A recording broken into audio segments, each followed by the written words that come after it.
submit questions through the chat line. We do have a number of questions that were pre-submitted, and we'll take those first, and then we'll go to the chat line.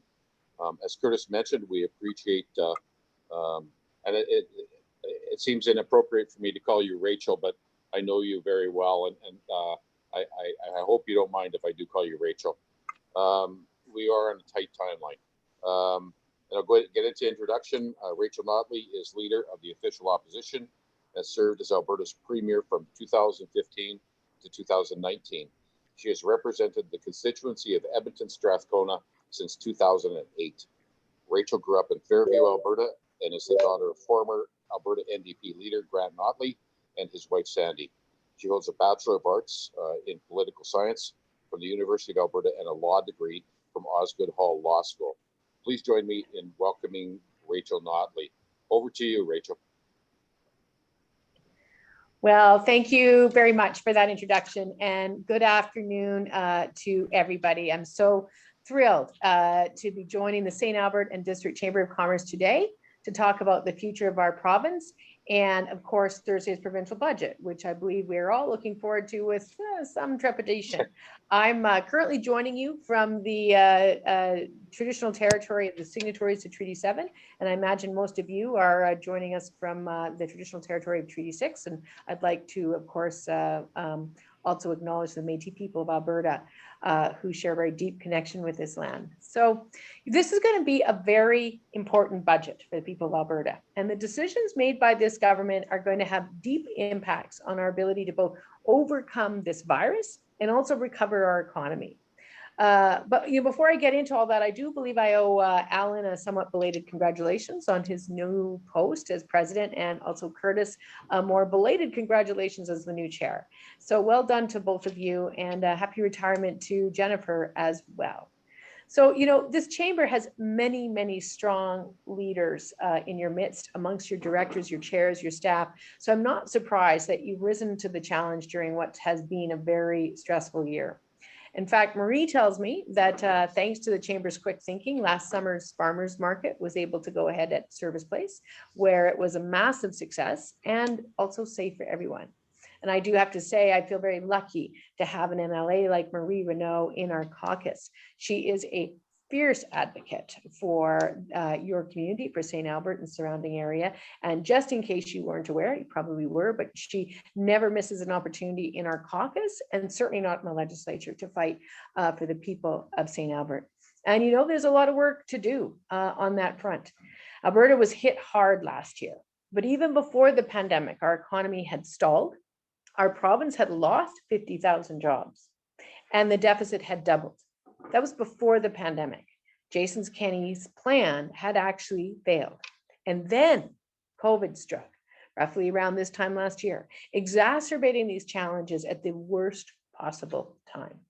But we're Albertans, and we always find ways to come out stronger. And certainly St. Albert is well positioned to do just that. The twinning of Ray Gibbons Drive will make the city more accessible and strengthen its ties with Edmonton and the capital region. And I will say that as premier, I was very proud to have led the government that approved that long overdue project, putting 150 Albertans to work on its construction last summer. And I also know that when it's completed, it's going to be much easier for families and customers and business entrepreneurs to get in and out of the community, which means more activity and more opportunities for growth. I do think that brighter days are ahead of us, but the first thing we have to do is overcome this virus and stop its spread through our communities. Now, you know this, St. Albert's business community has been fighting the pandemic each and every day by keeping your customers safe, by giving back to local charities, and by helping each other handle the changes in health orders. And I get that the pandemic is taking its toll and that the restrictions are tough. But until we have a solid vaccine plan and a better idea of the risk that is posed by these new variants, we need to be prepared for this to go on for a while longer. And that's why our NDP opposition has pushed the government so hard for both more support and smarter programs for small businesses throughout the province. And while we were pleased to see the Premier announce an additional $10,000 for businesses last week, We're also very upset to see that they raised the criteria or narrowed the criteria, I would suggest, as it related to loss of revenue and eligibility, cutting many businesses off from being able to access that important program. Fact is that less is more is often not true, and it's definitely not a good strategy for economic recovery. Right now, we need fresh perspectives and innovative ideas for us to come out of this pandemic together. And it's only together that we can tackle the challenges that remain, primarily our path to a real, long-term, and sustainable economic recovery. And that's what I want to discuss with you today. Because frankly, while the pandemic and its effects remain our day-to-day reality, we will need to start looking past it and plan for what comes next. We need a vision for after the vaccine. Now, our province is in the midst of a generational economic shift, and our actions now will set the stage for years, even decades to come. So we need a new economic strategy, and we need that now.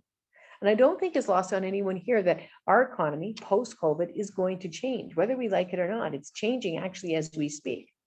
So we must build a modern, diversified economy, one that benefits all Albertans. Now, probably won't surprise you that I would argue that my government had actually made a good start on many of the strategies to promote diversification. I'm thinking of things like our investments in local upgrading and petrochemical refining and landmark renewable projects and in tax credits that were supporting new technology and innovation startups. But while I'm proud of the progress that we were making, I also know that the real fix cannot and does not happen overnight. And when it's the very financial and economic security of your family or your business that's on the line, the need for solutions is personal and it's urgent. So I saw it every day as Premier when, even as economic conditions began to improve and we were once again leading the country in growth, families hadn't felt those gains.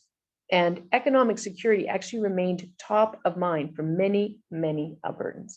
So in 2019, Albertans told me, they told my party, we had to do better. We had to be more bold. We had to build a stronger plan. So that's exactly what my caucus and I are doing together right now. And we call this initiative Alberta's Future, because I believe the real answers to today's challenges come from being bold enough to seek tomorrow's solutions, not recycling yesterday's playbook. And this means bringing every single Albertan who wants to be part of it into a conversation where we can all share our ideas for new social and economic strategies. And we cannot do this work in the echo chamber of partisanship. Now, I'm adamant that Albertans from all perspectives, cultures, occupations, and indeed all political persuasions have a place to share their ideas, hear new ones in conversations that are grounded in and shaped by a clear set of principles. So that's what all the work we've been doing around Alberta's Future so far has been about. So what are the principles I'm talking about? Well, first, in my view, and that of our caucus, our economic plan has to be focused squarely on the economic security of Albertans. And when I say that, here's what I mean. I mean jobs. Jobs that pay the mortgage, jobs that sustain families, and jobs that improve our communities. Most importantly, jobs that last. That's actually how we measure success. Because we can't rely solely on measures of GDP. Because if we do, we risk deepening the divide between the rich and the poor, and we risk making dangerous trade-offs that benefit only a very few. We've seen that in other places, and we can't let it happen here in Alberta as we are all struggling to come out of this recession into what we expect to be a healthy and sustainable economic recovery. So this leads me to our second principle. This strategy has to benefit and include all Albertans. We can't leave people behind. And so we have to be intentional about including racialized people, women, people with disabilities, and quite frankly, all the working people who did the heavy lifting during the last boom. All of those people have to be part of the recovery as we go forward. Now, the third principle, as I've already discussed, is that we have to build an economy that makes economic diversification a priority, and one that we approach with intention and commitment and accountability. And we have to also reject any notion that diversification is somehow a, quote, luxury for another time. As our finance minister disturbingly described it about this time last year when speaking to the Calgary Chamber of Commerce. It's not a luxury for another time. It is an urgency for, well, a long time ago, but definitely right now. So what we have to do is build on our existing strengths, yes, but we must also be very focused on forging new ones. Now, the fourth principle of our strategy is that we must put the public sector at the table with the private sector as an active partner. Here's the thing. Alberta is but one player in a large global economy. And that means that the public sector actually has an important part to play in marshaling our economic opportunities as strategically as possible. All levels of government have to work with the private sector to convene, support, and promote smart economic growth strategies. And finally, last principle, folks, we will not take a one-dimensional approach to the concept of competitiveness, one that risks jeopardizing our goals. The fact is, international jurisdictions compete for capital by being attractive in a number of different ways. So yes, a competitive tax regime is part of it, but so too is stable, transparent, reliable, predictable, and evidence-based governance. So too is quality of life, quality of education, environmental protection, a plan for sustainability, good healthcare, and of course, a skilled and educated workforce. All of these things contribute to our ability to attract and retain talented individuals and investment, and that comes together so that we have people living here, working here, and raising their families here. So I will never accept, in fact, I will actively oppose any plan for economic growth that is focused on competing with jurisdictions with the lowest and the worst conditions for either working people or the communities within which they live. That is not a race to the top. It's the opposite. It's a race to the bottom. And here's the thing. When you compete for last place, you actually risk achieving just that. So those are the principles. And so next comes the hard part, the specifics. And this is where we really, really need your help. Now, while my team has already released 4 proposals or discussion papers so far through Alberta's Future, with many, many more to come, the fact is that we're consulting through town halls, Zoom town halls primarily right now, on a number of different ideas. And it's through those that we want to hear from you. So I want to share a few of those ideas with you today, in particular, some of the ideas I believe are most relevant for St. Albert and the rest of the capital region. The first, of course, is our incredible opportunity in clean energy. As a progressive, forward-thinking city, St. Albert has pursued green infrastructure and smaller scale renewable initiatives. According to Goldman Sachs, global investment in renewable energy is set to surpass oil and gas for the first time ever this year. Clean tech and renewable projects will drive trillions in investment and millions of new jobs globally. And I'll tell you that right now, my goal is to restore Alberta's position as the #1 hotspot destination for renewable investment on the continent. We also have real untapped potential to be at the forefront of the next clean energy boom, hydrogen fuel production and export.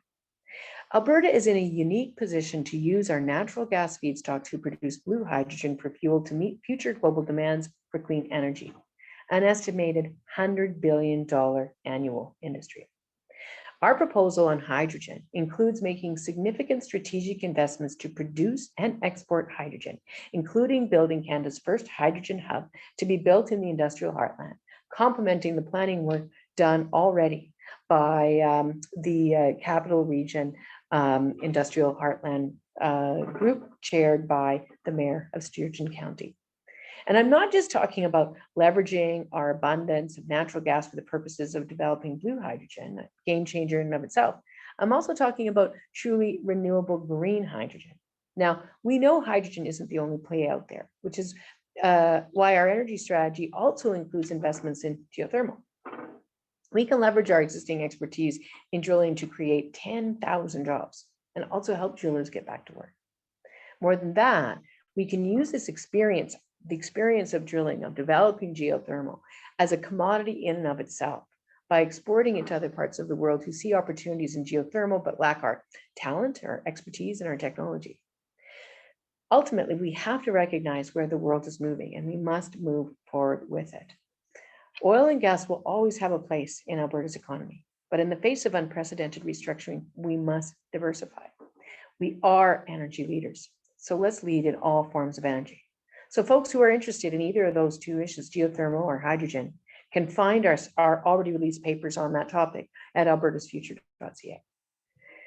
Now, speaking of energy, that's one kind of boom.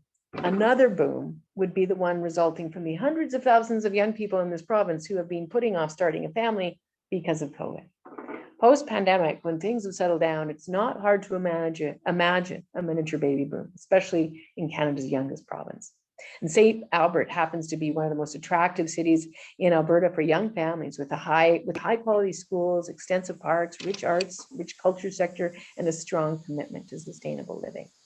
There are only going to be more new developments like Riverbank Landing, and St. Albert is only going to become more and more desirable for young families seeking a home. So for the young families who are entering the housing market here and frankly across Alberta, we're going to need a real plan for childcare. In Alberta, the average cost of full-time childcare is about $1,000 per month per child. If you have 3 kids, the math's not that hard, that's $36,000 per year. For many families, that cost for even one child, let alone multiple children, often means the math doesn't work. And at least one parent stays home. Now, if we're going to achieve a stronger, more diversified economy, we must stop pretending that either staying home or paying for childcare is just the cost of having a family. Economists, the heads of banks, and many prominent business leaders all agree that childcare is an economic win that carries with it real social benefits.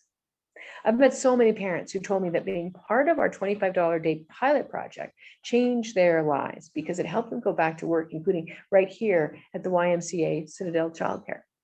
That pilot played a critical part in our province's ability to cut child poverty in half, something I remain very proud of.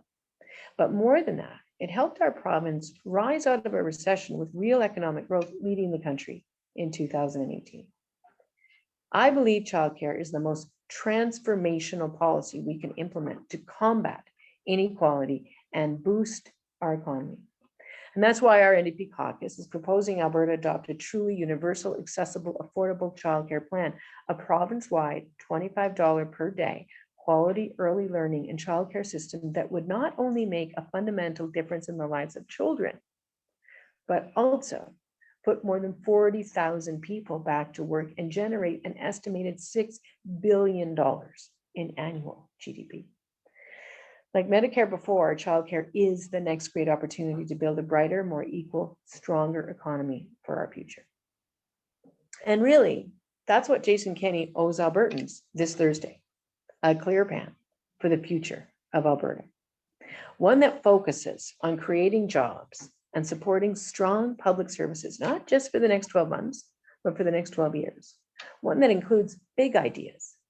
Now, yesterday, the Alberta NDP caucus, we released our paper, Growing Tech, Creating Jobs, to consult on ideas to harness locally the innovative made in Alberta technologies that are needed globally. Amongst the many proposals that were included in that paper was the creation of an Alberta Venture Fund, a $200 million fund supporting investments by Albertans in our own tech and AI sectors. The fund would exclusively support early stage companies, startups, and scale-ups that are suffering from a lack of growth capital by encouraging Albertans to own, support, and share in the success of world-class industries right here at home. Put another way, it gives Albertans the opportunity to invest themselves along with the government investment that would be part of this fund. Our ability to succeed in this new technology innovation economy will determine how successful we are in encouraging our own companies and using those relationships to grow our own industries, improving both their quality of life and frankly, that of our children's after us.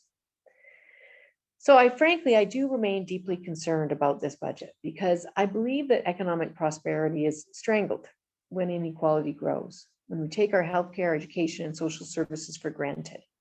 Because poverty, inequality, social disorder, all of these things get worse when we fail to address them or when we make choices that actively make them worse. The costs go up and the consequences span generations. So I will never share the belief that making life harder for those who can least afford it is somehow a path to economic prosperity. It is not. And I believe that Albertans recover economies, and we need to invest in strong communities to give them the resilience and to help them do just that, especially when times are tough. So for instance, instead of making massive cuts to the University of Alberta and raising tuition on students at a time when they've lost job opportunities, we should be investing in post-secondary excellence and preparing the next generation for the future they choose. We shouldn't be firing thousands of frontline healthcare staff, starting a war with doctors, and privatizing surgical care in the middle of a pandemic. Instead, we should be investing in our public system and making sure that when this pandemic is over, we're ready to tackle the pent-up demand from canceled surgeries and postponed healthcare.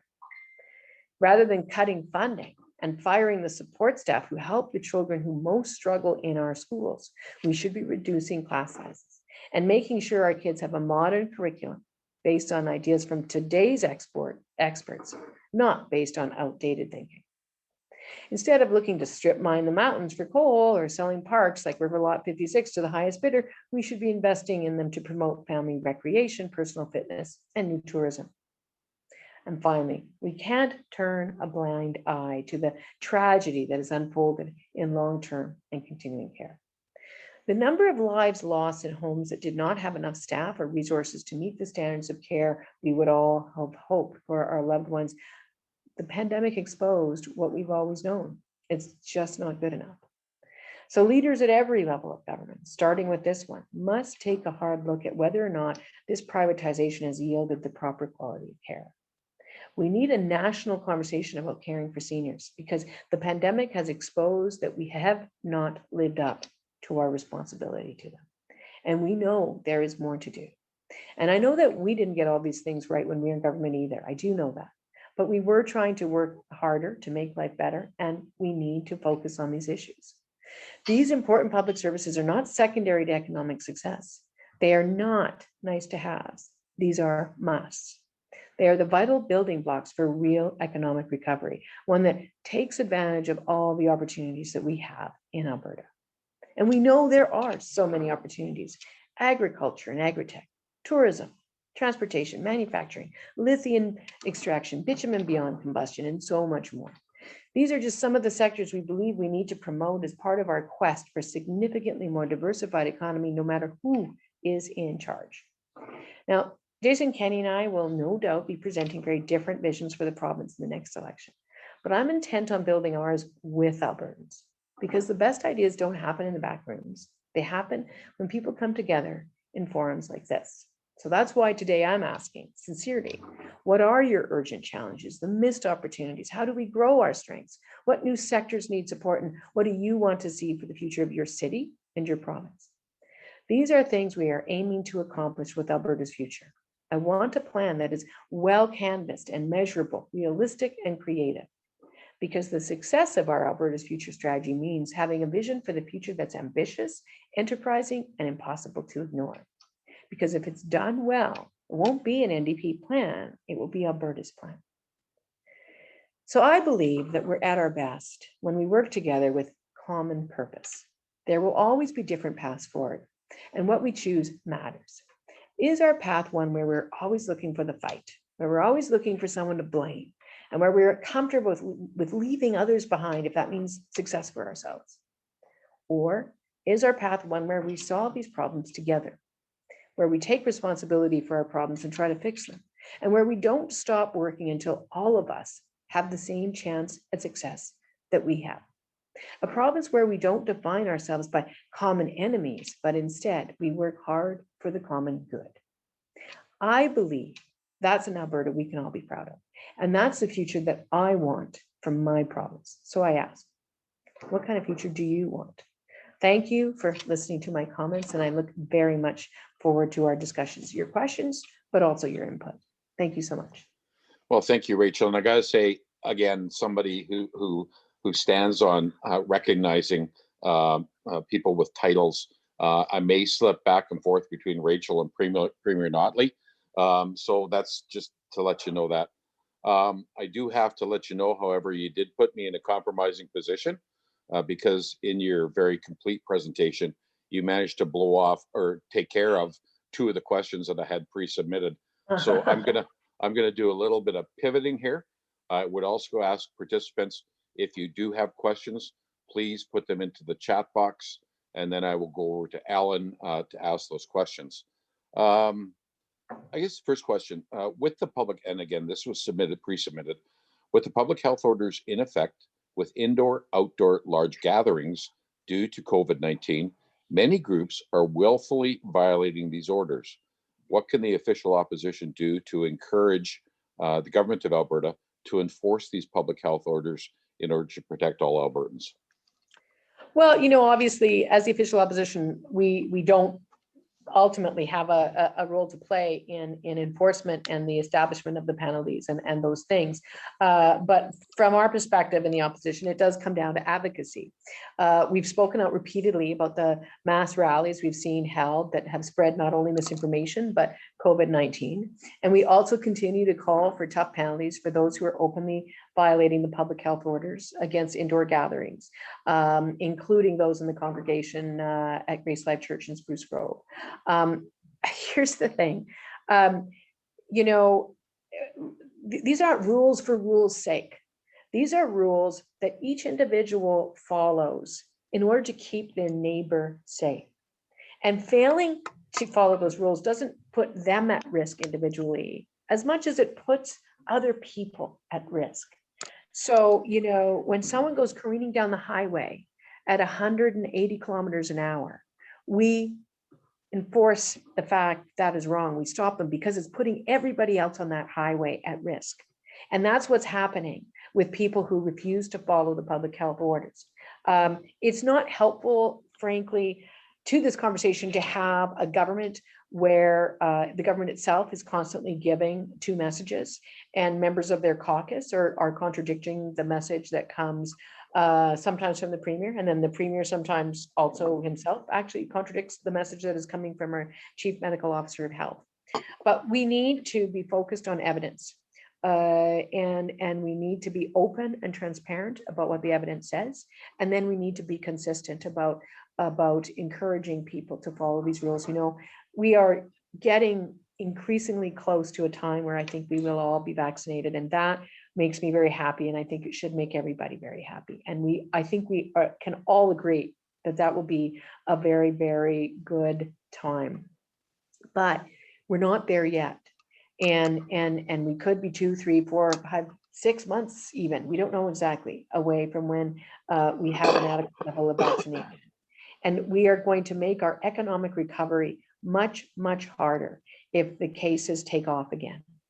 And so we need to be disciplined and think about each other over the next little while. It's close. So, and always the end is always the hardest, but we need to stay disciplined and persevere. Thank you. And just, you touched on vaccine rollout. There is one advantage I've found to being an old guy is that I actually come in stage 2. So hopefully we can get those shots into people's arms as fast as possible. So that's going to lead me into the next question. Vaccine rollout. What do you see as the best strategy to vaccinate all Albertans? Well, I think we, as I've said, we're facing 2 difficult challenges right now. I mean, as I said, we're close. We can see the end. We can see the light in the tunnel, but there are at least 2 pretty significant barriers between us and the end of the tunnel at this point. One is the repeated delay of shipments of vaccines into Canada. And I'm not here to try to politicize that. That just is the reality that we are facing. We know the vaccine is coming, but we've also learned that it is somewhat unpredictable in terms of its arrival. The second thing, of course, is the arrival of a dangerous new COVID-19 variant. So those are challenges. What I would suggest, though, is that as far as the rollout goes, Alberta was the last province to share with its citizens what the various strategies would look like around vaccinating people and giving people information about it. And I don't think that we need to do that. I don't think we need to be doing this cat and mouse game. We know that the actual arrival of the viruses are outside of, or sorry, of the vaccines are outside the control of the government. That's fine, but that doesn't mean that they can't plan in anticipation of them ultimately arriving. And so, I mean, you talk about being in phase 2, and that's very exciting. Unless, the problem is you look into phase 2 and you realize that phase 2 actually has 5 stages, and there's literally no timing around those other 5 stages. So I too am in stage 2, but stage 5 of stage 2, which might actually be stage 7. I'm not entirely sure. So I think we could use greater clarity. We've seen it in other jurisdictions, and we could use it here. But at the end of the day, what we do need to do, again, as I just said, is we need to be relying on medical, scientific, professional decision-making. We need to depoliticize the decision-making, both with respect to talking about the arrival of the vaccine, and also about the rate at which restrictions are raised or lowered or whatever. We need to stop. Anyway, I think that too much of the issues around public health measures have been politicized primarily internally within the UCP. And so we haven't made the best decisions that we could. But going forward, once again, let's be transparent. Let's listen to the public health officials, and let's stick to the rules. You make a really good point about the stages of rollout, because I'm one of the first ones in that stage 2, because I'm old. I'm 65. My spouse, who is younger than me, does not qualify until a later stage. So I'm not sure about the veracity of that. Okay, so we're going to go to the next question, and it's the obligatory question in any chamber meeting. If you were elected again as premier, would you support an HST or a PST? Well, as I often say when I'm asked this question, this is one of those places where Jason Kenney and I agree. Now, I will say that there's some difference because, of course, Jason Kenney has actually raised a significant number of taxes on Albertans already and imposed a number of additional costs on Albertans that we don't really hear him talking about a lot. Whether we're talking about property taxes, tuition costs, fees, insurance costs, all those things. It's quite a significant list. But the reality is that, listen, governance is not easy. And there's no question that if we were in government, it would be exactly the same to some degree as it is for the UCP right now, in that we are facing 2 competing issues. We've got challenges with respect to our fiscal situation, and we have very big challenges with respect to the economy. And when you have competing challenges, the decisions aren't easy. That's why you get elected, not to make the easy decisions, but to make the hard ones. And what I would say is that you need to be focused at this time on stabilizing and growing the economy. And through that, stabilizing and growing community resilience going forward, and dropping a great big tax on top of people's heads while you're in the midst of trying to do that will absolutely undo, delay, or completely counteract efforts to grow and diversify the economy. So I think as well, when we look at our revenue situation, we do need to focus on fairness. We need to ensure that if you're going to ask people to pay more, they need to be convinced that the current situation is fair. You've heard me talk about before, but we've got a multi-billion-dollar corporate handout, which did not create jobs, the bulk of which was taken by large profitable corporations and reinvested outside of the province, even as they were laying off people and investing in other jurisdictions. So the majority of the economic opinion out there is that in the current situation that we're in, where we started with a relatively low tax regime in Alberta, that we should never have expected the corporate handout to kickstart economic growth, and I don't think that it will. So we have to look at a fair system of taxation first and focus on growing the economy in a really strategic way, and then then we can talk about other issues around revenue. Great, thank you. Again, just a reminder, anybody that's got questions, please put them in the chat box. Alan, I'll give you warning, I've got one more question that's been pre-submitted. Then I'm going to ask a general question of my own because I'm the moderator and I get to ask a question. Okay, so the next submitted question is, with restaurants struggling with very tight margins on their food, delivery companies such as Skip the Dishes and Uber Eats charge restaurants between 25 and 30%. What are your thoughts on capping delivery fees?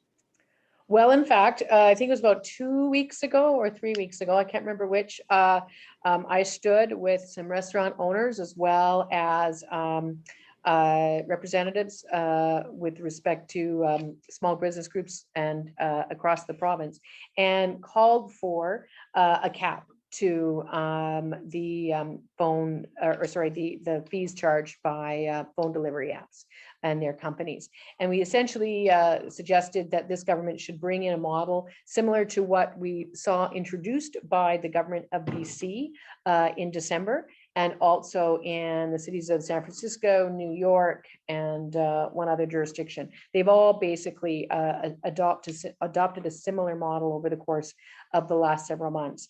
It included a 15% cap on fees charged to establishment by the third-party delivery apps, and also a 5% cap on processing fees to prevent any revenue losses incurred by the companies being downloaded onto the drivers. So they were implemented, as I said, in December, and they will remain in place there until 3 months after that province lifts all of its pandemic measures.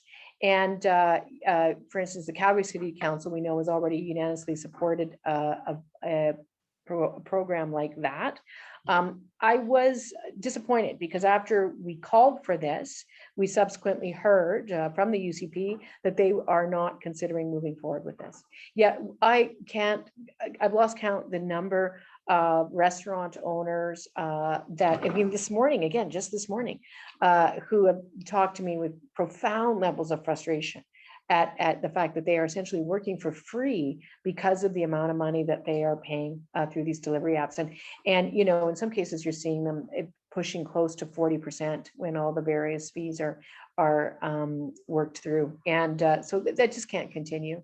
So anyway, we'll continue to raise it, and we will ask in the legislature again and continue to push, and certainly urge other folks, people like in your position, Ken. I mean, I don't know what your position on it, but if you support it, I think we should just keep pushing. We've seen this government move when there's enough other pressure there, and I would argue that it's good public policy, and we should keep pushing them on it.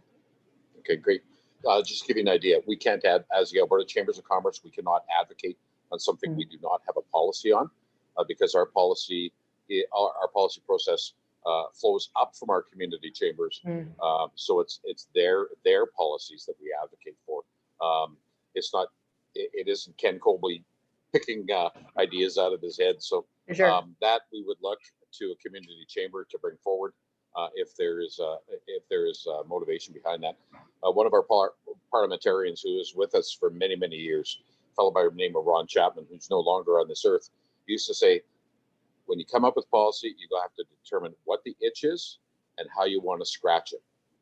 So I will ask my question, and it's a question that I've been asked probably, I don't know how many times in the last week, and probably will ratchet up towards Thursday when we present a budget. Not what would you like to see in the budget? What do you think you're going to see in the budget? Well, certainly in terms of what we'd like to see, I've been sort of laying out three broad calls, one of which we unpacked a little bit more today, just before I came to speak to you folks, as it related to healthcare. But so three broad calls. So first of all, in healthcare, understanding that there was money that was put into the budget last year, mostly undoing the money that had been pulled out of the budget, 3 months or 3 weeks before it was put back in, but whatever. There was money put back into the budget last year to help with the COVID response, and we would argue that that money should stay going forward. We also asked for an additional $1 billion to do two things, to help deal with the population and inflation pressures, because of course the government decided to stop funding for population and inflation, and to also provide surge funding to deal with the backlog of healthcare procedures and surgeries and radiology and all the various things that haven't been happening during COVID. So we know that there's a healthcare backlog that exists. So basically, I won't get too lost in it, but we basically ask for more funding for healthcare. Second thing is for education. We know anybody watching today who's a parent will, I'm pretty sure, agree that kids in school, particularly K to 12, have struggled over the last year. And even if they haven't struggled, if you were to basically test what they know, they probably haven't learned as much in the last year. So do we just pretend that didn't happen and just call it a lost 12 months in the development of our kids? Or do we stop the cuts to education that are already underway and have been in place for 2 years and refocus on providing the kind of supports that are necessary to ensure that our kids can catch up based from what they've fallen behind on over the last bit? And then the third piece is what I spent most of my speech talking about, which is an economic plan.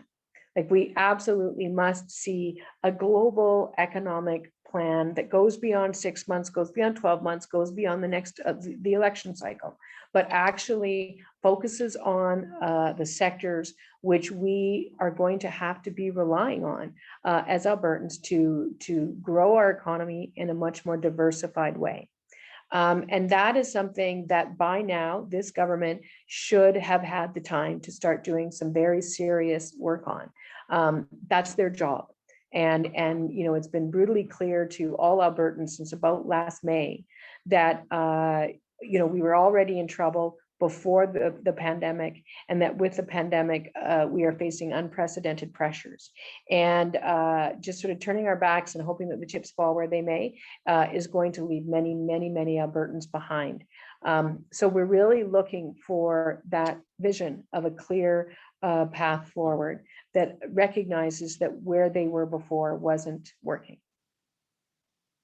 Okay, so as a person who, and please, nobody judge me on this, as a person who normally watches question period every day when it's back in session, I have a supplementary question.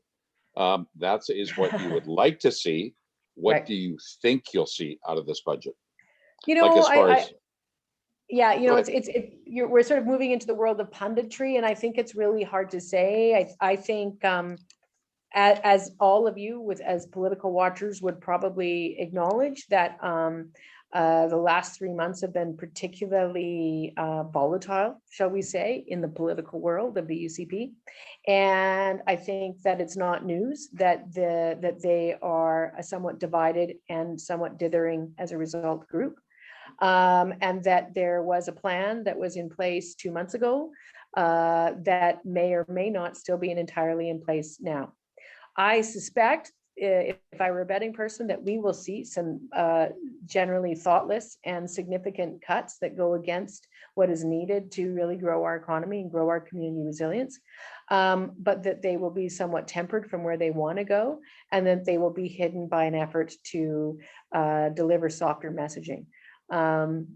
But I think what I do know is that this is a government that's already going to great lengths to limit our ability in opposition to get briefed on the budget documents, to engage in lockup the way we have historically. So there's no question that there's going to be a lot of the cat and mouse thing that has become more habitual since this government's come into office. And so that doesn't bode well, because if you're working that hard to hide the budget from folks, it doesn't suggest that it's a good news budget. Anyway, I don't, you know, honestly, there can, I think we could all just sit around if we could, you know, and pop open our favorite drink of, you know, alcoholic or non-alcoholic sort and speculate.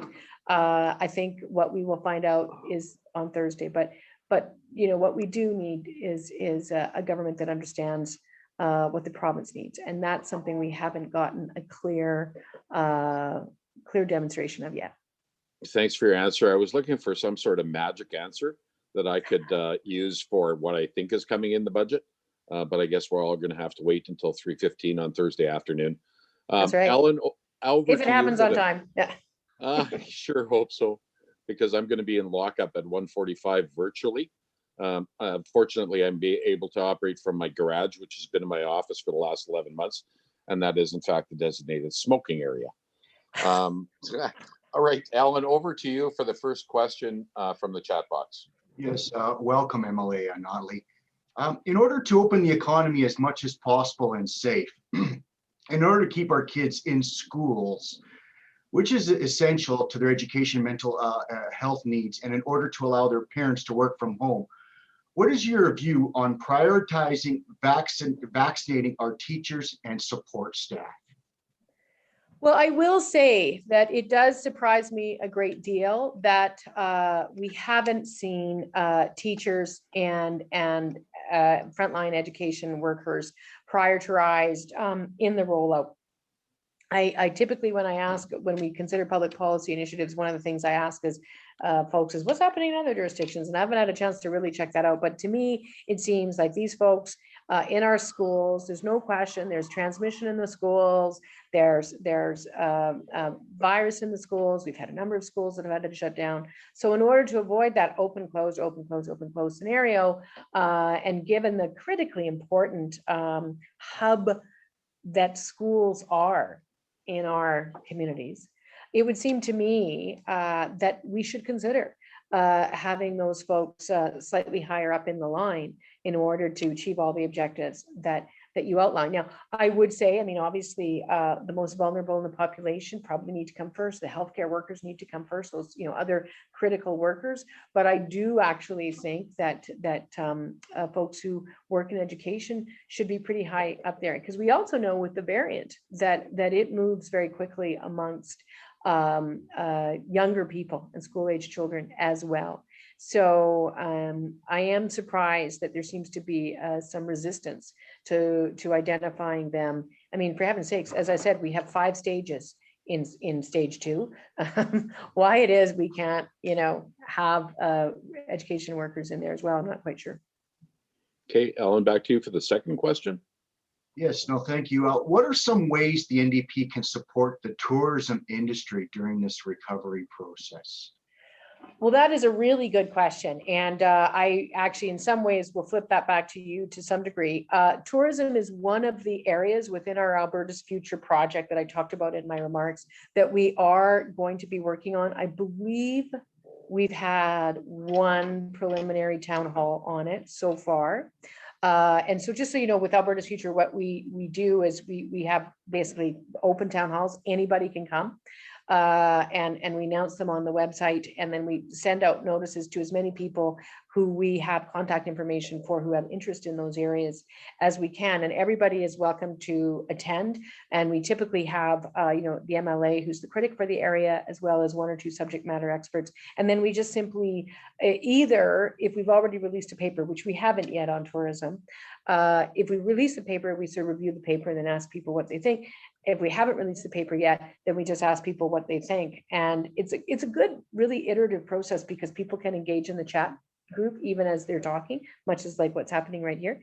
And so you can really collect good ideas. So generally speaking, we know that tourism is an absolutely critically important area for us to support and grow. We know that Alberta has some of the most beautiful landscapes in the world, let alone in the country, and there are tremendous opportunities there.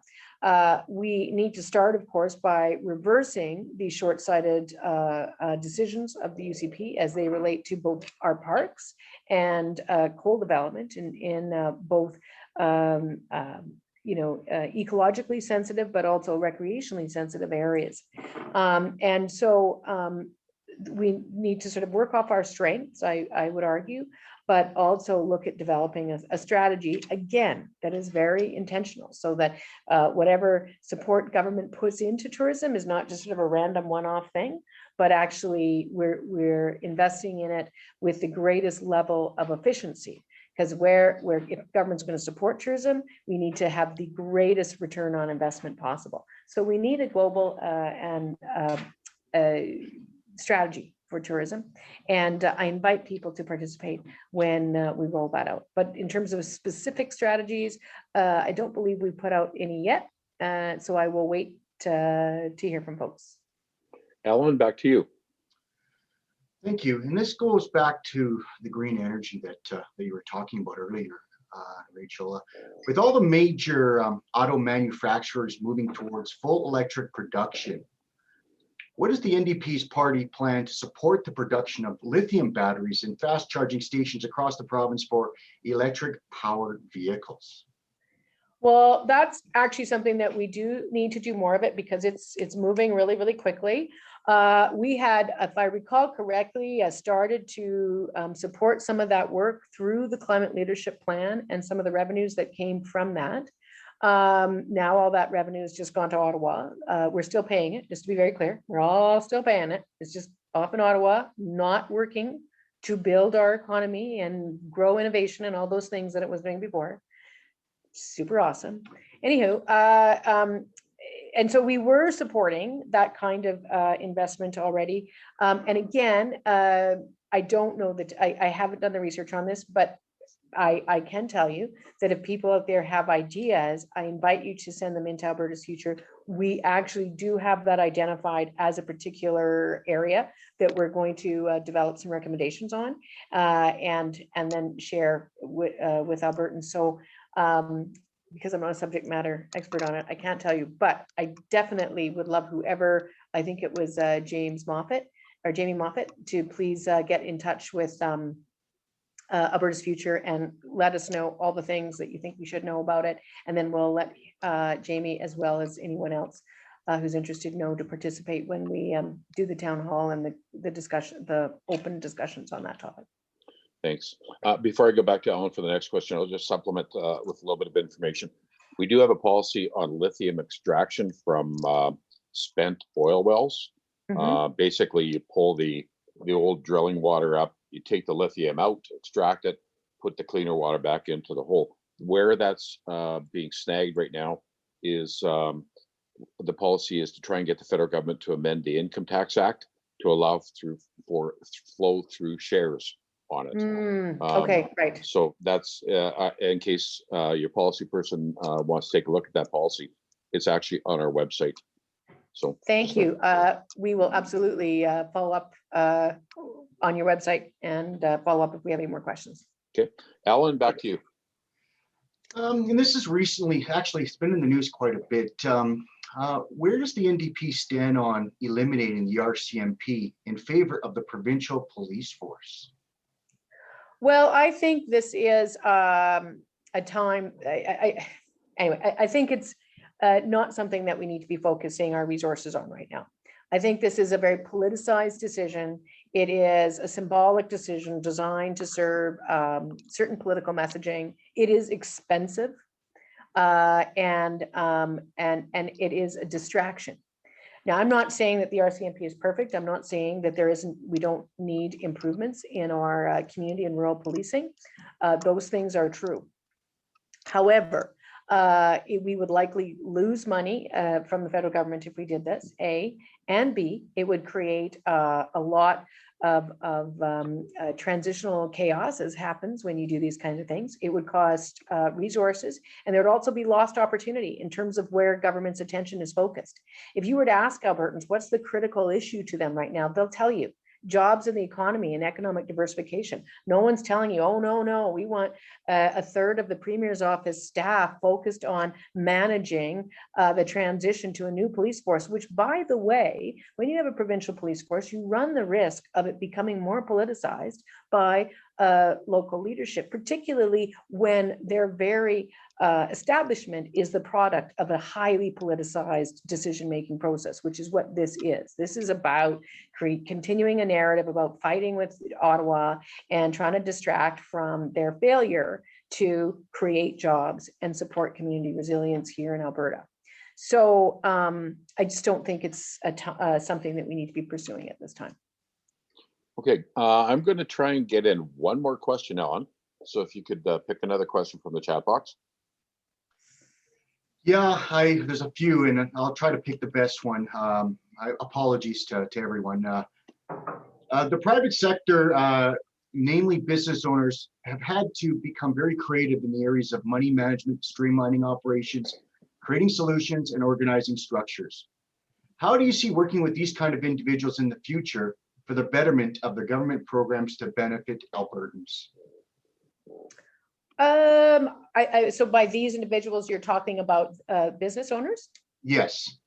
Well, I mean, I think that's kind of embedded in what we're trying to do with Alberta's future. I think that we need to work in partnership, and we need to have a very open mind about the ideas that we can work on together to create a strategic long-term effort and pathway to diversify the economy. Now, doesn't mean we're going to agree on everything all the time. That's not necessarily the case, but it does mean that there should be a forum for us to have those conversations and find the things that we can agree on and work on together to develop a better plan. And there's, I like to think that, having had the privilege of being in office for 4 years, that we actually have examples of where we've already been able to do that.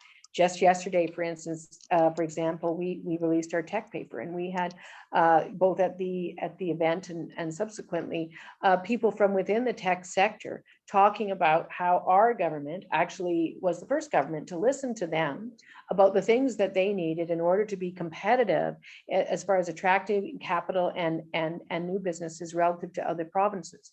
And so we took that very focused approach to supporting tech industries, and we've been meeting with business owners who very much fit the kind of description that is in the chat box question about putting together a series of targeted measures to support the growth of tech and AI in Alberta.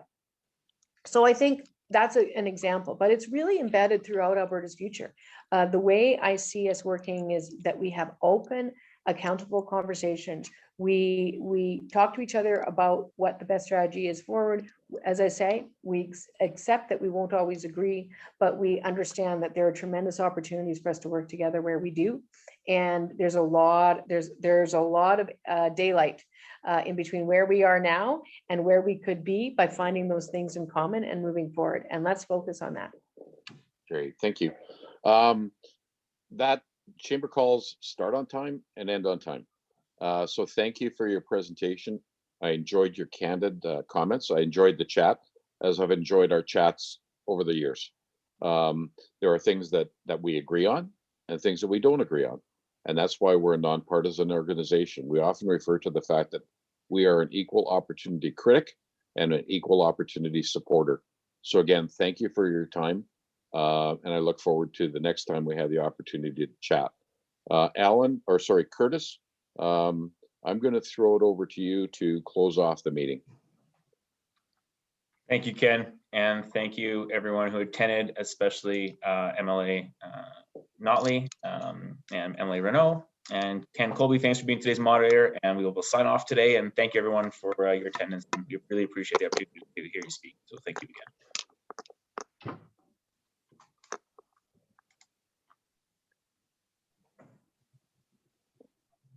Thanks, everybody. Thanks, Ken.